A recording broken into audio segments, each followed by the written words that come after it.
You're tuned in to B&T Unscripted. Get ready for raw, real, and unfiltered conversations with the award-winning radio show host Tiffany K and her co-host and fiance Brandon. It's life, love, and laughter.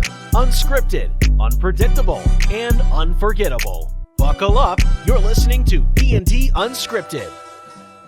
And we're back for a very special episode of B&T Unscripted. Is this recording? This is recording. Oh, crap. Okay. Surprise! Hi, my name's Brandon. Welcome back.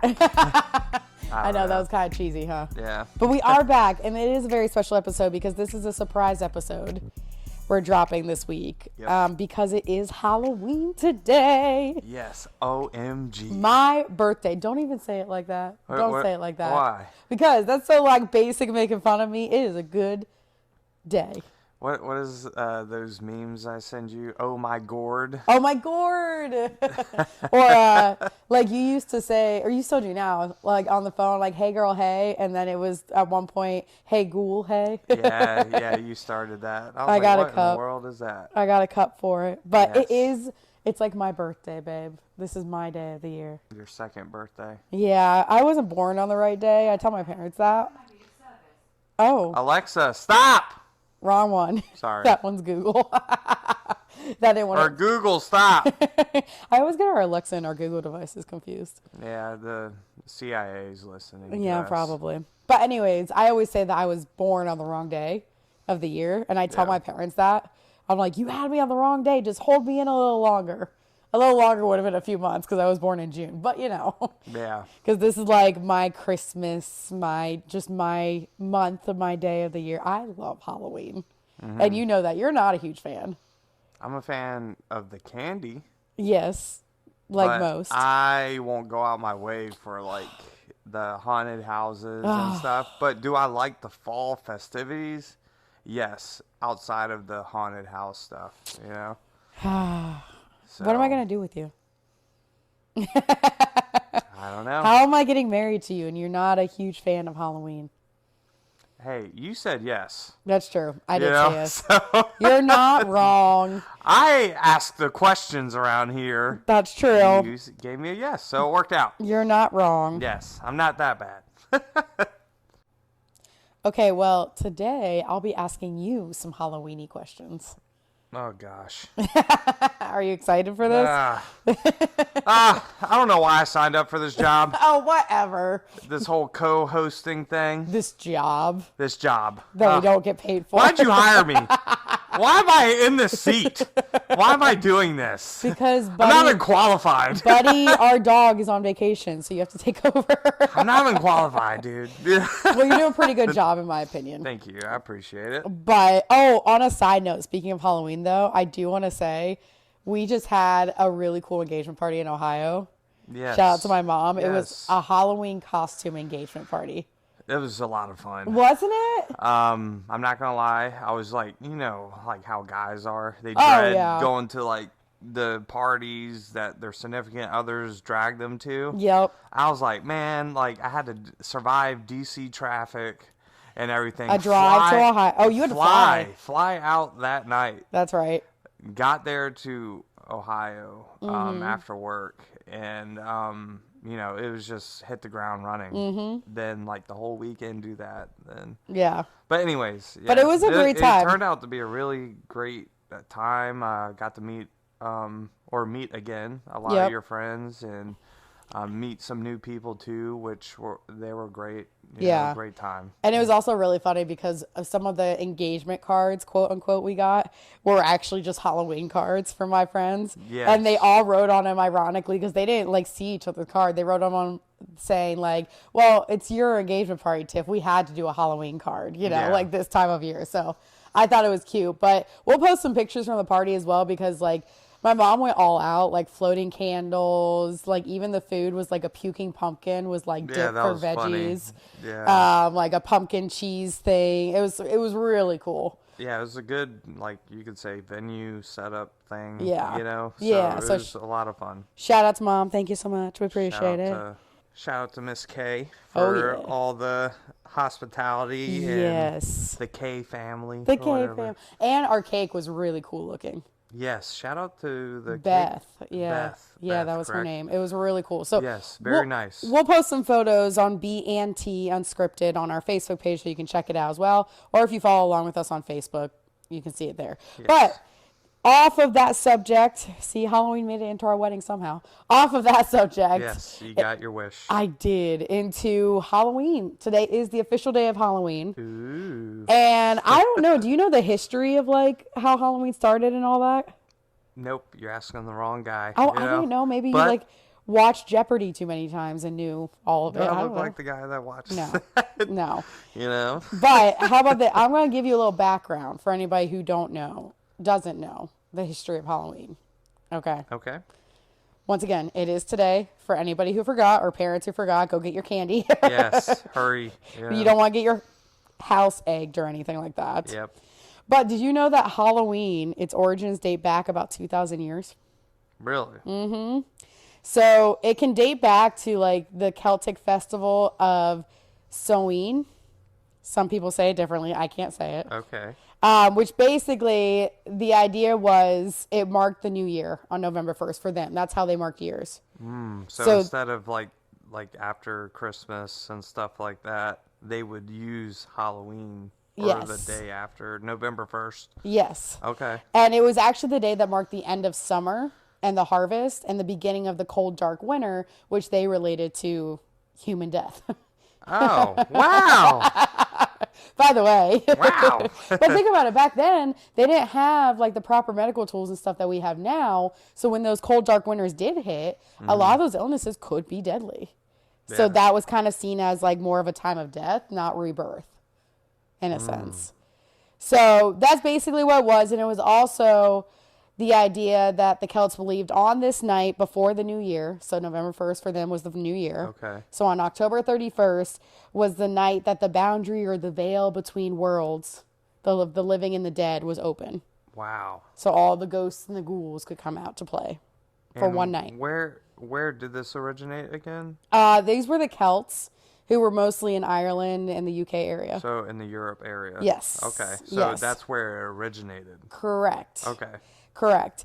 And then as time went on, of course, like they kind of celebrated it with different than what we do now, right? So now we love scary haunted houses. We love horror movies. We love candy, right? Yeah. They didn't do it that way. They actually saw it as a time to make predictions about the future, to try to figure out prophecies. How are the crops going to be the next year? Women would use it to try to prophesize that they're going to be married in the next year, who their future mate was, which we'll get into a little bit of that. A lot of this is going to be like history, and then I'm going to have a little quiz for you at the end, just so you know. Oh, gosh. So take your Yeah. notes.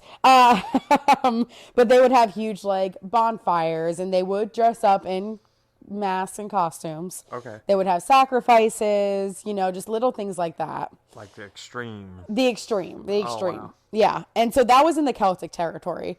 And fast forward, I find this history fascinating, so that's why I'm giving you all of it. Yeah. So fast forward to AD 43 with the Roman Empire. Okay. They conquered the majority of Celtic territory. Yeah. So they're there now. Just conquered everything. Yes, basically. And in the course of the 400 years that they ruled those Celtic lands, 2 more festivals arose to honor this day. So one of the festivals was called Ferilia. It was a day in late October when Romans traditionally commemorated the passing of the dead. Okay. The second day was a day to honor Pomona, which is the Roman goddess of fruit and trees. So it's honoring like harvest and then honoring the passing of the dead. Yep. And for those, it was kind of just like a traditional festival that you would think of. But they also started the tradition of bobbing for apples at that point because they saw apples as a way to connect to harvest. And so they kind of incorporated this into their celebration of it. Yeah. So that happened, right? We get into that. They're ruling for 400 years. Roman Empire falls, blah, blah, blah. Blah, blah, blah. The part of history, I don't care. Yeah. And then we have All Saints Day occurring. Now, this was originally on May 13th, AD 609. Okay. The Pope at the time dedicated the Parthenon in Rome actually to honor all of the Christian martyrs. Okay. and have like a Catholic feast to honor them, right? Yeah. Well, that kind of established like this All Martyrs Day in the Western Church. And then later on, Pope Gregory III expanded the festival to include All Saints, which is now All Saints Day, and he moved it to November 1st. So All Saints Day, basically Christianity has spread over the Celtic lands and across everywhere at this point. Yeah. And that's kind of how like old Celtic, I would say like celebrations combined with this new age Yeah. for Halloween, right? And to the church, November 2nd is All Souls Day. So basically that means that it was a day to honor the dead. Okay. So it's widely believed that basically the church was trying to attempt to make Halloween like more of a Christian thing. Yeah. That makes To sense. incorporate it. It was the, dominant Yes. religion during that time Yes, over there. Yeah. exactly. And so All Souls Day was celebrated with big bonfires, parades, dressing up in costumes. And the night before it was traditionally the night called All Hallows Eve or Halloween to celebrate that bridge where the living and the dead, the veil is open. So it all goes back to this idea that there was a veil open between the living and the dead. Like a crossover Uh-huh. portal. Now you're probably wondering, how does this happen in America? Right? That's like probably the next question. Yeah. So the celebration of Halloween was basically extremely limited in colonial New England because of rigid Protestant beliefs. Okay. So they were against that. We know the Salem witch trials happened. They didn't want that to become a part of it. Yeah. Yada, yada, yada. But it was very more common to celebrate Halloween in Maryland and other southern colonies. Because it was further away from that. Further, so the South was more lenient Yes, on ironically. stuff. Right? Like, we're not listening to that. We're not listening. Let's do it. But as beliefs and customs of like those different European groups came, it kind of meshed to form what we know of as Halloween across time, right? Because it's all okay. these ideas coming in from different areas into Yeah. America. So basically, the first celebrations included play parties where public events had to celebrate the harvest. So it was nothing other than dancing, singing, and telling fortunes. Which is a festival. Which is a festival. Nothing what we consider Halloween today, if With you think about it. costumes and stuff Yeah. and candy. And then as time went on, they started to tell ghost stories as the 19th century came around. And there was mischief making of all kinds. Yeah. Like pranks. Yeah. But by the middle of the 19th century, annual like festivities were common, but Halloween was not yet celebrated everywhere in the country, only within these southern areas. Yeah.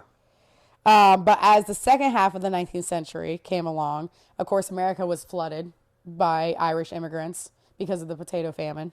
Yeah. And that's where all of those traditions, remember it started with the Celts, came over and Halloween became a bigger thing. It basically popularized it nationally. Wow. So that's how Halloween got here. Huh. And it's just a blend of old traditions, which is kind of cool if Yeah. you think about it. Yeah. So did you ever go trick-or-treating growing up? I'm sure. Yeah. We all went trick-or-treating. Yeah. What was your best memory of trick-or-treating? Is it the candy? Yeah. I mean, that's all I look forward to because, it's like you get free candy. Free candy at school. Then you go home. Then you go get your bucket or whatever you got or a bag. And like I think I did it until high school. I think I did too. Or Like, once you got older, you're just hanging out with your friends, walking Yeah. around and thinking you're cool and stuff. but it's so interesting nowadays. There's like such a age limit on trick-or-treating, which I disagree with personally. Like to me, if you're dressed in a costume and you're not causing harm and you're coming to my door asking for candy, I'm going to give you candy. Yeah. That's my belief. Yeah. Yeah. As long as you're like sincere and not a weird person. Yeah, I guess, exactly. But I mean, I don't know about you, but like I did have because we're going to get into the history of trick-or-treating, but I did have like a moment or like it's not trauma, but like I remember being 13 or 14 and going trick-or-treating at my older half-sister's like neighborhood. And I went up to one of the houses and, took candy. As I'm walking away, I hear them go, oh, she's just too old to be doing this. What's wrong with her? Yeah. And, like, that's what they would be saying about me. And at 13, 14, I'm like, what? I didn't think there was anything wrong with me. I was just enjoying Halloween, you know? Yeah. Yeah. I mean, I guess everyone thinks it's supposed to be, for the Children. kids and stuff like that, but I don't know. It's like I'm sure like when I did it when I was older, most of the time like maybe I don't know. I was just being crazy and just trying to get free candy, right? Yeah. And maybe I wasn't sincere about the whole thing, and I just wanted the free candy, and I'm sure they said that about me too. Yeah. And who cares though? I still got free candy, So. Well, I guess this is just a warning to any parents or anybody listening out there. Be careful what you say because it can still affect kids when they're coming up. Yeah. Like that was kind of like a hard moment for me. Yeah. But going back to trick-or-treating, now we know it as you go up to a house, you get candy. If the house has full-size candy bars, that's the one you're going to. That's the best. Yeah, exactly. But that's not exactly how it started. So once the European traditions kind of came over, it started as actually kids going around asking for food or money, and it was from lower class, lower income families. That would be their way to try to supplement things as the harvest went down, so they didn't have anything else they could do. Oh, wow. So for them, there was still this idea of dressing up, but they were going around asking for food or money. They weren't asking for candy. For help. Yeah. Basically. For help with it. I did not know that. Mm-hmm. So it became more of this charitable thing at first. And then as the turn of the century kind of came around, the Halloween parties became a thing for like parents and children because it came out in the newspapers to take down anything that's grotesque or scary or anything like that and make it family friendly. Yeah. And keep it as a way to focus on games, foods of the season, the costumes, the harvest, and kind of helping kids to have a good time. So that's the idea of that as the 20th century came around. Yeah. Now, as time went on, unfortunately, around the 1930s to 1950s, vandalism became a thing during trick-or-treating. Oh. The kids started vandalizing. Doing the tricks. Yeah, doing the tricks. Yeah. Unfortunately. So to limit that, I think this is where the idea that you have to be a certain age to trick-or-treat came from, because to limit that in the 50s, they did kind of give an age limit. Okay. Saying it's really only for the young ones. This should really be practiced at home or in a classroom, not in big city civic centers. Yeah. If they're going to go out and about, some of the families, in their mind, to keep kids from vandalizing their property, they would give them bigger treats. So it's like an exchange of like, please you don't need to trick us. Here's your treat if you don't, Yeah. Which is just very interesting because that was the 1950s, and I don't think we realized like the 1950s isn't that far back. Yeah. Yeah. Like that's when this was all really evolving at this point. Yeah. And so at that point around the 1950s is when this new American tradition was born. You're going out. It's not vandalism. It's going for candy, for costumes. That's it. Yeah. Now, if you want to know something interesting, today Americans spend $6 billion annually on Halloween. Really? That's the second largest commercial holiday after Christmas in America. Wow, I picked the wrong career. You're like, dang it. I need to start opening the Spirit Halloween stores and stuff. Oh, or whatever. I know. Speaking of which, side comment, did you know that Spirit Halloween is now opening Spirit Christmas? Did not know that. I saw that. The same company? Yeah. Yeah. I saw that in like an article like a week ago or something like that, and I was like, I would have thought you guys would have figured this out sooner, because that would have been like, bank. Yeah. I just thought that was they interesting. figured it out now, so they're going to be super rich now. Right. I'm like, oh, well, I should have, done it before they did. But if you would like to know, the idea of trick-or-treating goes all the way back. Remember I said it came from European influences? Well, All Souls Day in England, remember then that was celebrated all the way back in 80, whatever. The idea was, like I said, during the festivals, poor citizens would beg for food. And families would give them these pastries called soul cakes. Oh, okay.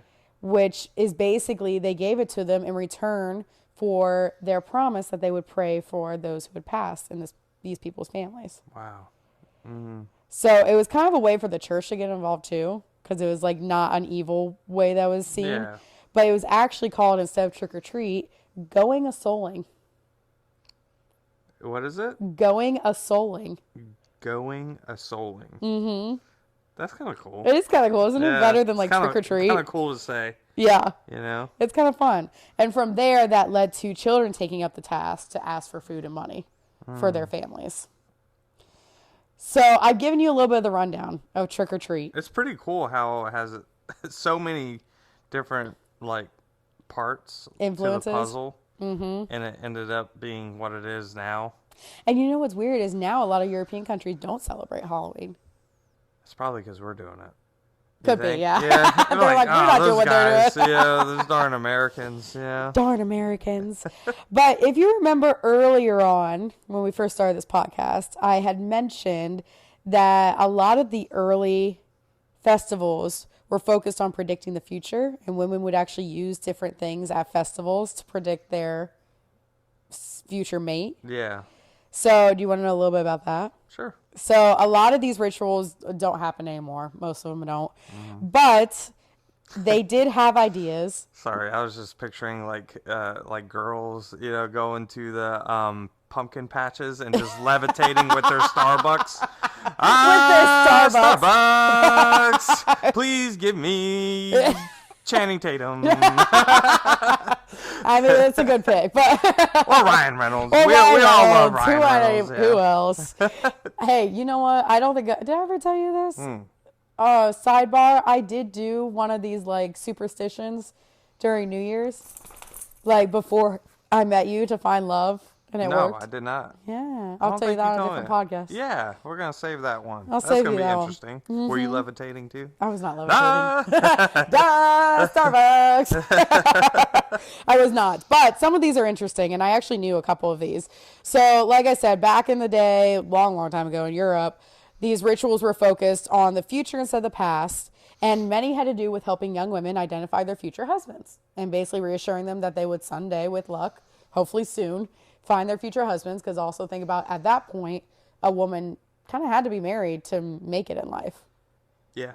During those times, I guess. Right. Yeah. So that was really what they were focused on. Yeah. So some of them had to do with, like, in the 18th century in Ireland, a matchmaking cook might bury a ring in her mashed potatoes on Halloween night, hoping to bring true love to whoever the diner is who finds it.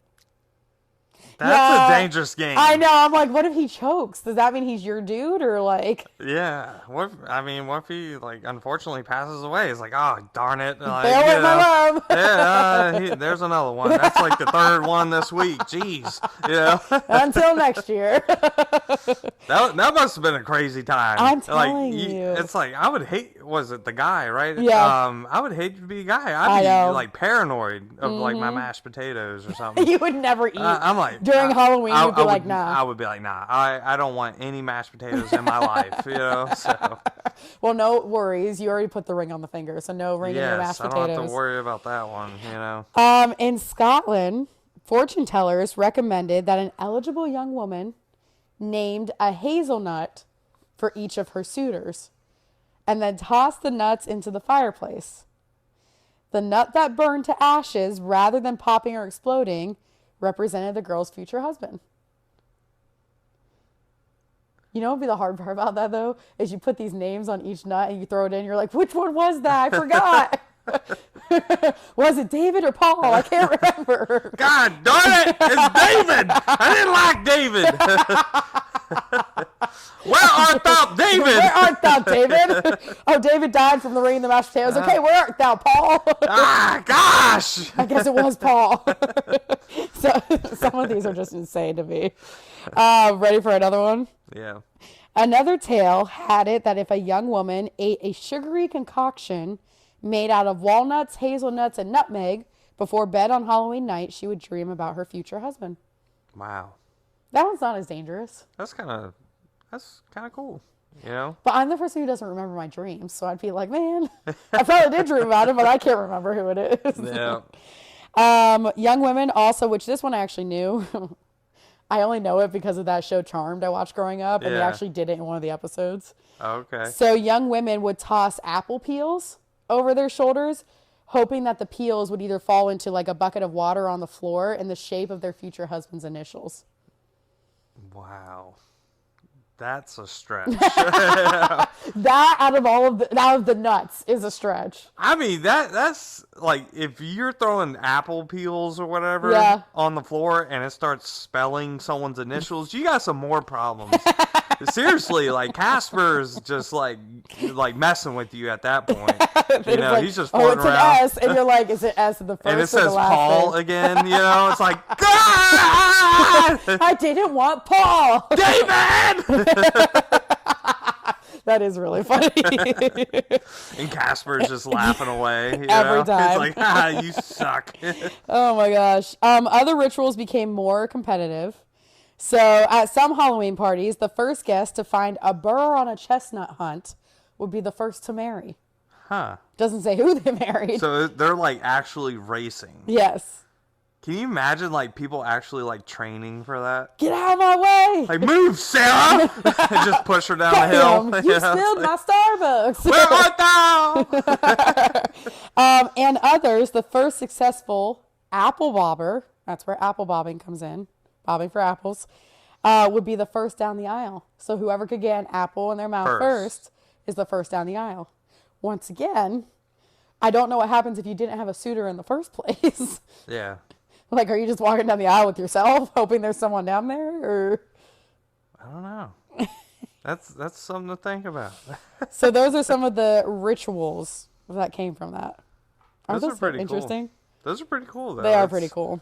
Pretty cool to see, like, what, you know, different, generations, you know, Yeah. were doing. Yeah. So. Now, do you know, I know this off the top of my head, but do you know the history of jack-o'-lanterns? Nope. Did you ever hear the lore about Stingy Jack in Ireland? Nope. This idea that Stingy Jack would come around looking for souls to take to hell Wow. on Halloween. Okay. So somehow it came to be if they put out pumpkins that were carved and put a light in them, Stingy Jack would not come to their door. Stay away. Yeah. Now along the line, of course, the lore, the reasoning behind it was lost, and people just started putting out jack-o'-lanterns. That's why they're called jack-o'-lanterns. Huh. To keep the crazy guy away. Yep. Isn't that interesting? That is pretty cool. Now, that you have done all that, Okay. I have a trivia quiz. Ooh. you want- on that on all that? No, on different things. Okay. Do you want the trivia quiz, or I have one more thing, which is actually America's first ever ghost story. America's? Mm-hmm. Which one do you want first? Let's do the quiz first. So you remember it? Yeah. Yeah, let's do that first. Well, you're going to find some new things. But what was the ancient Celtic fall festival that was a precursor to Halloween? Oh my gosh. What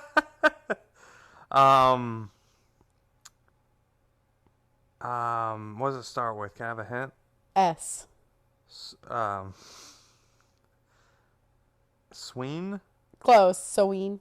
Oh, Soween. Yes, Okay. you had it. So I get a point for that. You'll get a point for that Okay. one. Some of these you're not going to know because these are just fun facts to throw in. But I'll give you a guess. What does the word Halloween mean? And think of what that night was called before it was called Halloween night. It was the passing or the celebrate. Yes, but what it was called Hallowed Eve. Yeah. So what does Halloween mean? All Souls Day.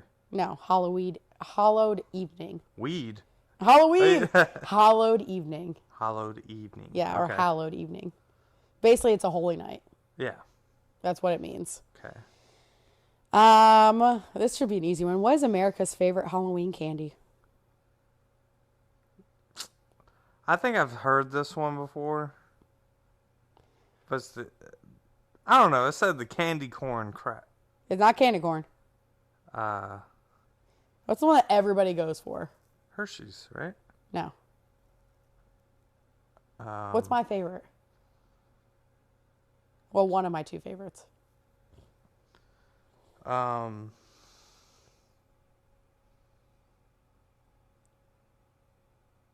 Reese's, right? Yes, Reese's. Sorry. I was like, man, the pressure's on. I was like, oh, we don't have a fight tonight. Okay. Yeah. Reese's is I was like, so the Reese's is the America's favorite candy. Yeah. Snickers is in second, which I don't Okay. really like Snickers. I do. And it's a 3-way tie for third between candy corn, Kit Kats, and M&Ms. Candy corn can just be thrown out, man. I don't know who's buying all this. I don't either. Because I don't. You know candy corn was originally called chicken feed? Really? Mm-hmm. Huh. Did not know that. Mm-hmm. What was the first citywide celebration of Halloween? Where do you think it was? You can give me a state. New England. No, Minnesota. That was the first place? Citywide celebration. Did we cover this? No. Okay. That was in 1921. Well, why are you quizzing me on this? Because I just wanted to see. I don't remember you saying any of this. I just wanted to see. Okay, this one you should get because we watched it. Okay. What movie does the line, "Do you like scary movies," come from? Scream. Yes. Yeah. See, I didn't go over this with you. You got it. Hey, on a side note, Scream was pretty good. Like the newer ones Those that were came actually out. really good. Like it had a great story talking about the older. It tied everything very well. Mm-hmm. And I'm not a big fan of scary movies, but those were pretty good. Those were really good. Yeah. We'll have to have a whole nother conversation about like scary movies and stuff. Yeah. What was the original purpose of bobbing for apples on Halloween? To see who's gonna get married first. Yes. Look at you go. Yeah, see, I know what we're talking about because you know. You even gave me like the little wink too. You're like, I got it. Yeah. I was like, we covered this. It's a pop quiz. That doesn't mean everything's gonna be on it. Oh, whatever. This one you will find interesting. How did World War II affect trick or treating? The economy and stuff. The children had to go door to door to ask for help. Yes, for their families. But specifically World War II affected it because sugar was the first commodity to be rationed in the U.S. during like the start of 1942. So candy was distributed accordingly. So there really wasn't candy for kids at that point. Oh, wow. Which again is where they come in to say money your food. Yeah. You know. Where's the other one? Candy corn we covered. Do you know the famous magician who died on Halloween?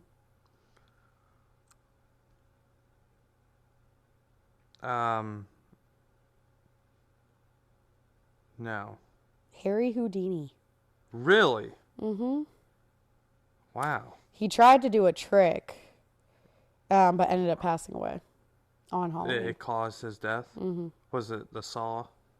I think it was I think it was being locked in a box or something like that. Oh, that sucks. Yeah, that's a horrible way to go. And on Halloween. And finally, Yeah. is a pumpkin a fruit or a vegetable? It's a fruit. Good job. Yeah. Good job. I'm proud of you. See, that wasn't too hard. I have a lot more questions, but we don't have time for that. So, Okay. ending off my Halloween spiel. Have you enjoyed it so far? Yes, but I didn't like the part. Excuse me. The part where you're quizzing me on stuff you didn't cover.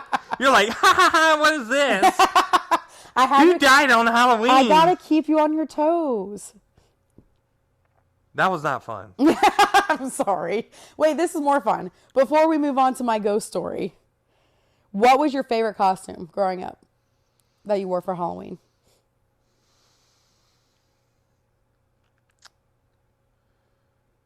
Huh. That's a good question, actually. I know mine. I think I was, like I said before, I was always into the martial arts and stuff. So like a ninja. Yes. So I think I had Nice. one of those. Nice. Or- Was it with the headband and like... I had like I think I had like a little plastic sword. Well, I hope it's plastic. Yeah. Oh no, they gave me a real one. Okay. You know. You never know. At like 5. Yeah. But, yeah, I think. Or have you ever heard of Power Rangers? Yes. I was a Power Ranger Which when I one? was younger. Red. You're the red I Power was the red Ranger. one because he was. Of course you were. Well, my favorite color, and he was the leader. You're like, this I was is like, me. that's me. That's When I me. was like 7. In a deep voice like that at 7. Yeah, I was like, I'm the Red Power Ranger.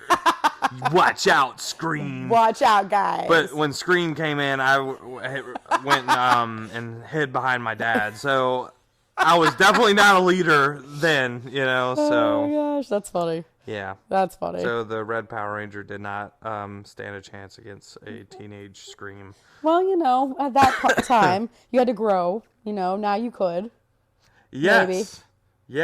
Yes. So every time I see a kid that has a Scream costume, I chase them down. Yeah, just kidding. That was a joke, guys. I do not do that. It was a joke. That leads to another question, but really quick. For mine, my favorite Halloween costume was definitely Daphne from Scooby-Doo. Really? Because I think it was the first time I was allowed to wear, heeled boots. High-heeled boots. Yep. And as a little girl, usually, we're all like, oh, I want to wear heels, and you can't. Yeah. So I had, the white heeled boots. Oh, I had Lord. the red wig. I had the purple dress. All that. Wow. It was one of my favorites. That was cool. It was one of my favorites. Yeah.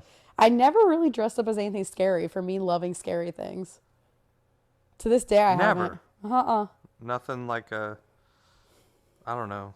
No. Like anything like mask or anything? No, I was always I was a princess, I was Daphne, I was a witch, I was different characters or celebrities, I never once dressed up as a scary thing. I still haven't. Isn't that interesting? Wow. I did not know that, actually. Yeah. That was a new one for me. And I also was the scariest person as a kid. I was such a scaredy cat. Mm-hmm. I've told you this. I didn't like horror movies until I was probably 13, and my dad sat down with me and because he likes them, and was like, look, we're going to watch a horror movie if you want to, but you have to remember it's fake, Yeah. And then throughout the entire movie, it was he would joke with me about it all. Oh, look how fake that blood is. Oh, look this. You know what I mean? That scream is so fake. Or the music comes on, it's about to happen, Yeah. And I think because of that is why now scary things don't scare me, because I just make a joke of it. But my first ever scary movie was Halloween. Yeah. The original Halloween. Great movie. But before that, I was such a scaredy cat as a kid. I had nightmares like no other. I would have to go into my parents and wake them up. I got so scared. This is sad, but I got so scared of the second Harry Potter movie because of the snake that I was banned from watching them until I got older.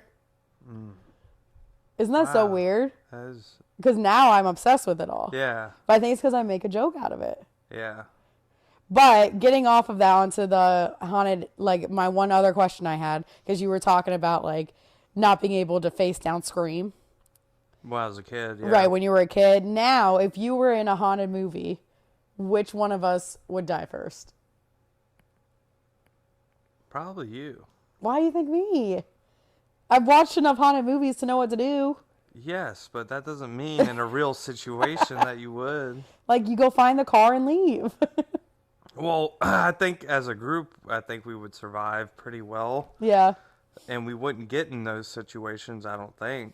But if we were ever in that situation, you're on your own. Well, it's I don't know. I feel like my situational awareness is better because you're like, da, da, da, da, da, da. Oh, the world's on fire. Oh, look, a bug. I like to live in blissful ignorance sometimes, okay? Yeah. I don't know. I probably would be. I want to say I'd be the one to be like, let's just get in the car and go. But I was so curious in those situations, I would be that one. See, that's why they die. They're like, oh my gosh. Why is there blood all over the wall? We should go in the room and check it. You're telling me if you heard someone yelling for help from a haunted house, you wouldn't go in? I would go and try to help. See? Yes, that's different. Mm-hmm. That's different, though. And that ends up being a ghost that was just mimicking a person. No, it's that Casper that keeps messing with people in those initials with the apple peels. He used to start throwing the apple peels like ninja stars, Speaking of that, I went to a haunted house this weekend, and we're going through, and we're walking through a corridor, and there was somebody on the outside, and they're pretending to yell help, help, help me, And I yelled back, I can't even help myself. How can I help you? He's probably like, oh, God. Yeah, I am that person that haunted house actors hate. Because I talk to them, I joke. I'm like, I had one that was a clown come out and be like, do you want to be my friend? Like, try to spook us. And I was like, yeah, let's be friends. And the guy was like, no, and like walked away. Like, he was not happy with that. You make their jobs harder. I do. You know, and they probably hate you so much. They probably you do. know? I'm sorry to all haunted house actors when I come. I can't help it. Everyone, please be aware, Tiffany K is on site. Do not even go near her. She will just ruin your whole day. Yeah? She will ruin your life. Yeah. Just stand clear. Stand clear. Now I'm going to have to wear a mask to those things. They're going to know who I am. They're I gonna still just want to give be you scared. like a glow stick or whatever to mark you. That's also why I can't lead like a group. Like if it's me and my friends who go, because you obviously don't go. Yeah. My one friend has to go in front and the other has to go behind me because I can't see in the dark, and you know that. Yeah. So like they have to lead, or else like I would be the one. They would always joke I would be the one trying to get through a maze or something, and they would have to turn the lights on, not because I'm scared, but because I keep bumping into things so I can't see anything. Yeah. They'd be like, get this woman out of this maze, please. Thank you. She's been here for 3 hours. Guys, I'm just trying to get out, I swear. So, okay, well, now that those questions are done, let's end with a little bit of a ghost story. All right. This is America's first documented ghost, by the way. Really? First ever. Mm-hmm. Documented. Yep, and many accounts of it. So, real quick, just to let the audience know that you don't really believe in ghosts. I don't. Nope. So, there is documentation.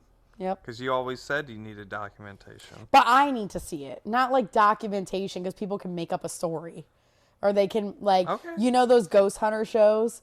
And they get to the end and they're like, oh, we saw somebody, go back to the camera, and, like, that never shows anything. It was a piece of dust. Yeah, and I'm like, well, that was dust. But sure, call it a ghost if you want, you know? But this is according to other people, this is America's first documented ghost. How about that? Okay. Okay.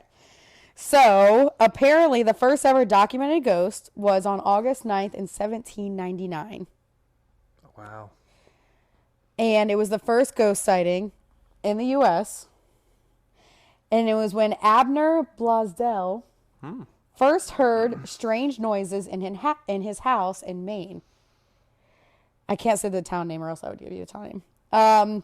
However, at the time, he shook it off thinking it was nothing. And then in January of 1800, so remember that was August 9th, in January of 1800, a disembodied female voice was heard with an understandable message. The message said that she was the wife of Captain George Butler and that those who heard her were to send for her father, David Hooper. So they did. Apparently, this woman died in childbirth, unfortunately, and her father arrived at the house. He, too, heard the voice and confirmed that it was his daughter, Nellie. Soon after, her father confirmed that the integrity of the ghost as Nellie began appearing in various forms, recognizable apparitions, often floating off the ground, appearing very white, as if a glowing light, so on and so forth. She would eventually make appearances in the home with or without the family, too, in the basement. Wow. Nellie Butler's ghost became kind of a celebrity of the town at the time because, like I said, she would show up when the family's not there, but to spectators who asked her to kind of prove it. Wow. Mm-hmm. Those who tried to debunk the ghost would have to try to disprove it by investigating the rooms, removing people they thought might be pulling a hoax. But then, of course, Nellie would show up to accommodate them, and they believed it. As time went on, the best description of Nellie Butler came from a graduate of Harvard University, Reverend Abraham Cummings, who initially thought the ghost sightings to, of course, be rubbish, until he went for himself. He described her first looking to him like a white cloud of light that rose from the ground away from him, then instantly appearing near him as if the ghost saw him and came over in a split second. The spirit cloud then transformed into a child-sized figure that grew into a full-sized adult apparition. Wow. He said it was a slightly frightening experience, but then he went on to write a pamphlet titled Immortality Proved by the Testimony of Sense, which tells of his encounter as well as his attempt to align with it with biblical scriptures. Now, today, Brown University is said to possess one of the few remaining copies of this pamphlet. There is one more odd twist to this story, though. Nellie, who died after giving childbirth, suggested that her former husband, Captain Butler, marry Abner Brasdell's daughter, Lydia. Remember, Abner Brasdell was the one whose house was haunted by Nellie. So she suggested that her former husband married this man's daughter, Lydia. Becoming a phantasmal matchmaker, the ghost eventually got her wish, blessed the union, and Nellie is said to have told her former husband to be kind to his new wife, accurately foretelling of Lydia's, the new wife's, future premature death due to childbirth. And it did happen. Wow.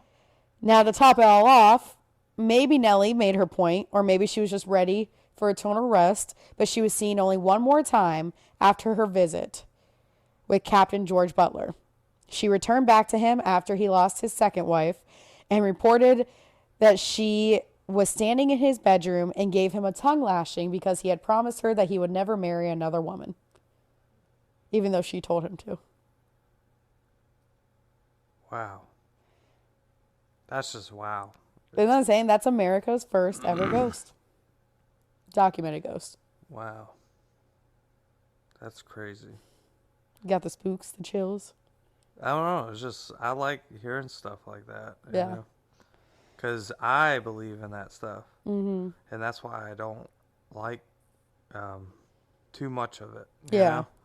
Because I feel like I'll be knocking on a door and something will answer and I don't want it to answer. Who knows what's going to come through? Seriously, I respect it that much. Like, if I leave it alone, it'll leave me alone. That's how I feel. I don't think it's like a fear thing. It's just like I respect it to where it's like I don't want to cause anything, We'll keep every door locked and sealed on tonight for Halloween. You should be good. Yep. Throw that apple peel over your shoulder. Make sure it puts my initial down. Yeah, we got to make sure Casper is not floating around throwing stuff, or girls are out in pumpkin patches levitating with Starbucks. Starbucks. Channing Tatum. Channing Tatum.